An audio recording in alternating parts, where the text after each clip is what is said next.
राधे राधे भक्तों, आज हम आपको माघ महात्म पंचम अध्याय की कथा सुना रहे हैं। कल की कथा में हमने बताया था कि किस प्रकार से विद्याधर जी का व्याघ्र जैसा रूप माघ स्नान करने से, भगवान की पूजा करने से और दान आदि देने से वापस देवताओं के समान रूपवान और कांतिमान हो गया था। यदि आपने पिछली कथाएं नहीं सुनी हैं तो जल्दी से इस चैनल को सब्सक्राइब कर लीजिए ताकि आपको पिछले वीडियोस भी उपलब्ध हो सकें और कथा पसंद आने पर लाइक और शेयर भी करें। अब कथा शुरू करते हैं। दत्तात्रेय जी की सेवा में एक बार महिष्मती नगरी का राजा सहस्त्रार्जुन उपस्थित हुआ। उसने भगवान दत्तात्रेय जी को दंडवत प्रणाम करने के बाद विनयपूर्वक कहा, हे प्रभु, आप समस्त योगियों में सर्वश्रेष्ठ हैं। आप साक्षात परमात्मा का स्वरूप हैं। आपने कृपा करके सभी धर्मों की मुझे जानकारी दी है। आज आप मुझे माघ मास स्नान फल की जानकारी देने की कृपा करें। महिष्मती के धर्मपरायण राजा सहस्त्रार्जुन की यह प्रार्थना सुनकर दत्तात्रेय जी बोले, हे नृपश्रेष्ठ, आपसे पहले यह प्रश्न देवर्षि नारद जी ने ब्रह्मा जी से किया था। इस प्रश्न के उत्तर में ब्रह्मा जी ने नारद जी से जो कुछ कहा था वह मैं आपको बता रहा हूँ। ब्रह्मा जी ने कहा था, हे नारद, मासों में सर्वश्रेष्ठ माघ मास में भक्ति भाव और श्रद्धा से दान तथा पूजन करते हुए जो माघ स्नान नहीं करता उसका जीवन ही व्यर्थ है। जिस प्रकार से सूर्य के प्रकाश से दिन होता है, चंद्रमा से रात्रि की तथा तारों की शोभा है और दीपक से घर की शोभा बढ़ती है, वैसे ही माघ मास के स्नान के फल से जीवन सुशोभित तथा प्रकाशित होता है। पूजा पाठ, व्रत, दान और तप इत्यादि से अधिक भगवान विष्णु को माघ स्नान प्रिय है। माघ स्नान के लिए मनुष्य को प्रस्तुत देखकर उसके समस्त पाप उसका साथ छोड़ना प्रारंभ कर देते हैं और वह मनुष्य अग्नि के समान तेजस्वी हो जाता है। प्रत्येक मनुष्य को चाहिए कि समस्त पापों से मुक्त होने के लिए, सुखी संपन्न जीवन प्राप्त करने के लिए, विष्णु भगवान जी की कृपा प्राप्त करने के लिए तथा अंत में मोक्ष प्राप्त करने के लिए माघ स्नान अवश्य करें। माघ स्नान का पुण्य प्रताप मनसा वाचा कर्मणा किए गए सारे पापों को उसी प्रकार जलाकर भस्म कर देता है जैसे अग्नि सूखे काष्ठ को, पाप चाहे अज्ञानतावश किया गया हो अथवा जानबूझकर, माघ स्नान का फल सभी प्रकार के पापों का नाश कर देता है।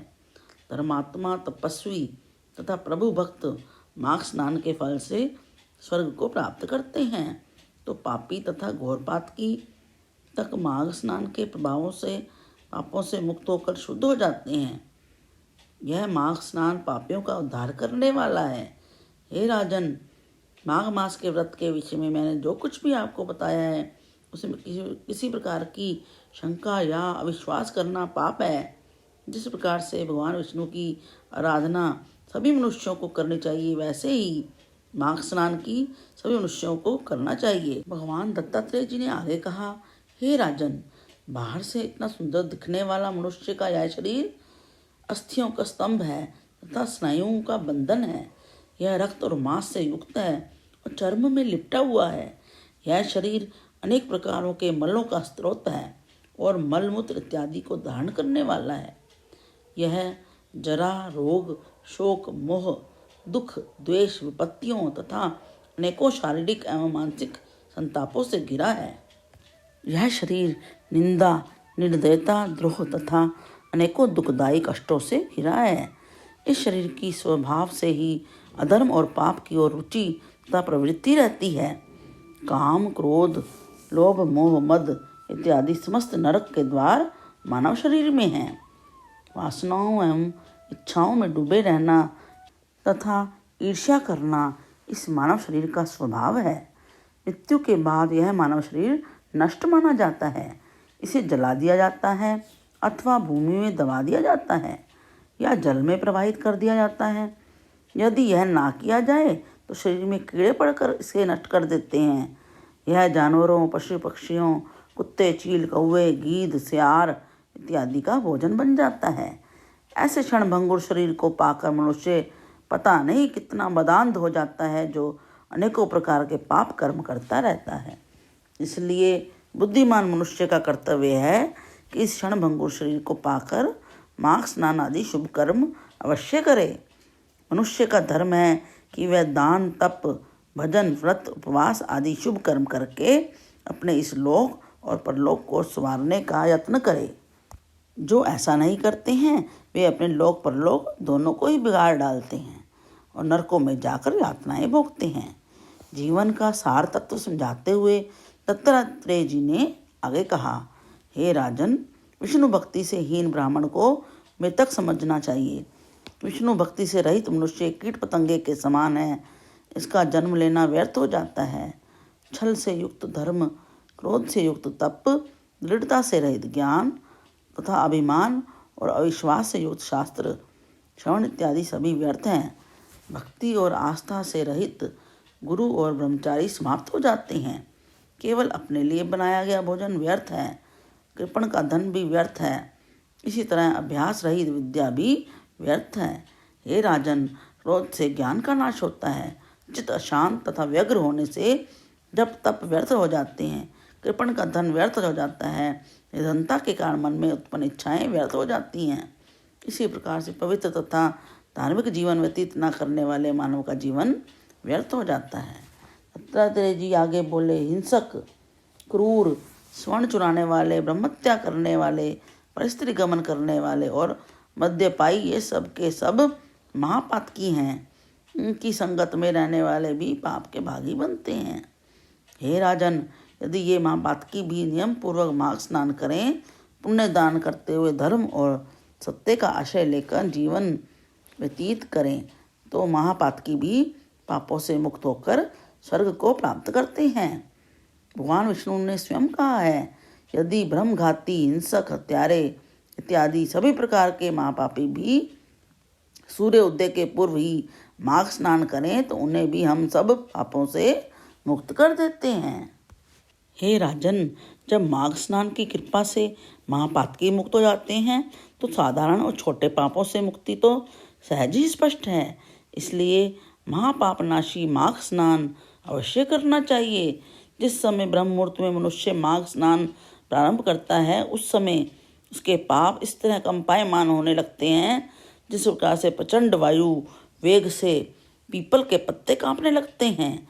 माघ स्नान करने से मनुष्य उसी प्रकार से पवित्र हो जाता है जिस प्रकार साधना से तपा हुआ तपस्वी उसके अज्ञान, पाप और मोह का नाश होकर उसका अंतःकरण पवित्र हो जाता है। यदि मन और वचन से शुद्ध होकर मुक्ति की कामना से माघ स्नान किया जाए तो मनुष्य को अवश्य ही मुक्ति प्राप्त होती है। भगवान दत्तात्रेय जी ने आगे कहा, हे राजन, अब आप माघ स्नान के चमत्कारी प्रभाव से जुड़ी एक आश्चर्यजनक कथा को सुनिए। महर्षि भृगु जी के वंश में उत्पन्न एक परम साध्वी और धार्मिक रुचि वाली ऋषिका नाम की एक ब्राह्मणी थी। दुर्भाग्यवश ऋषिका ब्राह्मणी अपने बाल्यकाल में ही विधवा हो गई थी। उसने बाल वैधव्य के दुख से दुखी होकर घोर तपस्या की। विंध्याचल क्षेत्र में रेवा कपिला के संगम पर अमरकंटक तीर्थ में जाकर ऋषिका ने घोर तप किया। वह सदाचार का पालन करती हुई भगवान विष्णु की भक्ति में लीन होकर उग्र तप करने लगी। ऋषिका का स्वभाव सुशील और धर्मपरायण था। वह अपनी स्थिति के अनुसार दान भी करती रहती थी। वह प्रतिदिन हवन, पूजन, दान करने के पश्चात भगवान और ब्राह्मणों को भोग अर्पित करने के बाद छठवें पहर में भोजन करती थी। वह ब्रह्माणी नर्मदा के किनारे कृच्छ और तप्त कृच्छ व्रतों को भी विधि पूर्वक करती थी। इस प्रकार तपस्विनी ब्राह्मणी ने रेवा और कपिला के संगम पर 60 मास अर्थात 5 वर्षों तक स्नान किया। कठोर व्रतों और तप से ऋषिका की काया अत्यंत जर्जर हो गई तथा आयु भोग पूरा कर वह इस तीर्थ में मर गई। माघ स्नान के पुण्य प्रभाव से वह 4000 युगों तक विष्णु लोक में निवास करती हुई दिव्य सुख प्राप्त करती रही। इसके पश्चात ब्रह्मलोक में तिलोत्तमा नाम से अवतीर्ण हुई। जो दीप्यमान रत्न के समान दमकते तिलोत्तमा के सुंदर को देखकर देवता भी मोहित हो जाते थे। वह सूक्ष्मांगी सुंदर का प्रकाश थी, सुंदरता में अप्सराओं से भी श्रेष्ठ थी। उसके निर्माण से संतुष्ट तथा सुंदरता से प्रभावित ब्रह्मा जी ने एक दिन उससे कहा, हे पुत्री, दैत्यों का विनाश करने के लिए तुम शीघ्र ही यहाँ से प्रस्थान करो।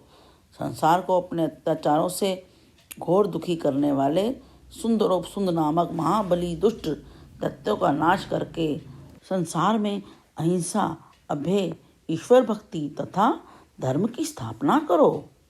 ब्रह्मा जी से प्रेरणा पाकर देवी तिलोत्तमा हाथ में वीणा धारण कर आकाश मार्ग से पृथ्वी पर आई और उस स्थान पर गई जहाँ सुंद नामक दुष्ट और अत्याचारी देव शत्रु दैत्य उपस्थित थे।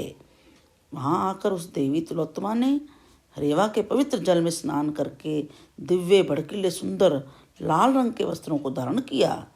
इसके पश्चात तिलोत्तमा ने वीणा बजाना शुरू कर दिया और उसके साथ ही उसके नुपुर भी गतिवान होकर मधुर शब्द करने लगे। उसके कंठ में सुंदर श्वेत मोतियों की माला, कानों में कुंडल थे और जूड़े में चमेली के सुंदर सुगंधित पुष्प शोभायमान थे। देवी तिलोत्तमा अशोक वृक्ष के नीचे बैठकर वीणा बजाने लगी। साथ ही उन्होंने मधुर स्वर में गायन भी प्रारंभ कर दिया। सौंदर्य और संगीत की देवी तिलोत्तमा को अशोक वन में गायन वादन करते देखकर सुंद के सैनिक आश्चर्यचकित रह गए। वे कुछ समय तक तो मुग्ध होकर उसे देखते रहे, फिर अपने अपने स्वामी दैत्यराज को सूचना देने के लिए दौड़ पड़े। अपने स्वामी के पास पहुंचकर दैत्य अनुचरों ने विनम्र निवेदन किया, हे महाबली, आज हमने अशोक वन में एक अति सुंदर देवी देखी है। वह कामदेव की पत्नी रति से भी अधिक रूपवती है। उसकी सुंदरता दिव्य और असाधारण है। निश्चय ही वह रूपवती स्त्री तीनों लोकों में सर्वश्रेष्ठ है। हम नहीं जानते हैं कि यह अप्सरा है या यक्षिणी है अथवा नागकन्या है। वह सुंदरी यहाँ से कुछ ही दूरी पर अशोक वन में विराजमान है। कृपया स्वयं चलकर उस सुंदरी को देखिए। उसे देखते ही आप चकित रह जाएंगे। अपने अनुचरों द्वारा अज्ञात सुंदरी की प्रशंसा सुनकर वे दोनों दैत्यराज मद्यपान त्याग कर उठ बैठे। दोनों दैत्यों ने अपनी अपनी लोहे की गदाएं कंधे पर रखी तथा तीव्र गति से चलते हुए उस स्थान पर पहुँचे जहाँ देवी तिलोत्तमा उन दोनों दैत्यों का वध करने के लिए पहले से ही विराजमान थी। दोनों दैत्य देवी के समीप आकर खड़े हो गए। उस समय मद्यपान के प्रभाव से दोनों ही दैत्य उन्मत्त हो रहे थे। उन्होंने देवी तिलोत्तमा से कहा, हे सुंदरी, तुम सुंदरता में अद्वितीय हो तथा स्त्री रत्न हो। हम दोनों भाई बल और शक्ति में अजेय हैं। हम चाहते हैं कि हम दोनों में से जिससे चाहो उसे अपना पति स्वीकार कर लो। हमसे श्रेष्ठ पति पाना तुम्हारे लिए दुर्लभ है। दैत्यों के ऐसे दर्पपूर्ण वचन सुनकर देवी तिलोत्तमा उन पर कटाक्ष कर उन्हें मुग्ध और सम्मोहित करती हुई बोली, हे दैत्यों, पहले इसका निर्णय होना चाहिए कि तुम दोनों में से कौन अधिक बलवान है। तुम दोनों में से जो अधिक बली होगा मैं उसी के साथ विवाह कर लूँगी। दोनों ही दैत्य स्वभाव से क्रूर तथा कामी तो थे ही, देवी की सुंदरता ने उन्हें बुरी तरह भ्रमित और वासना पीड़ित कर दिया। दोनों अट्टहास करके चिल्लाए, मैं महाबली हूँ, मैं महाबली हूँ। इसके साथ ही वे दोनों अपनी लोहे की गदाएं लेकर एक दूसरे पर टूट पड़े। दोनों दैत्यों में से कौन जीता और किसने देवी तिलोत्तमा से विवाह किया, यह बताएंगे हम कल की कथा में। Please like, share and subscribe. Comments में लिखें हरे कृष्णा कृष्ण कृष्ण हरे हरे, हरे राम राम राम हरे हरे।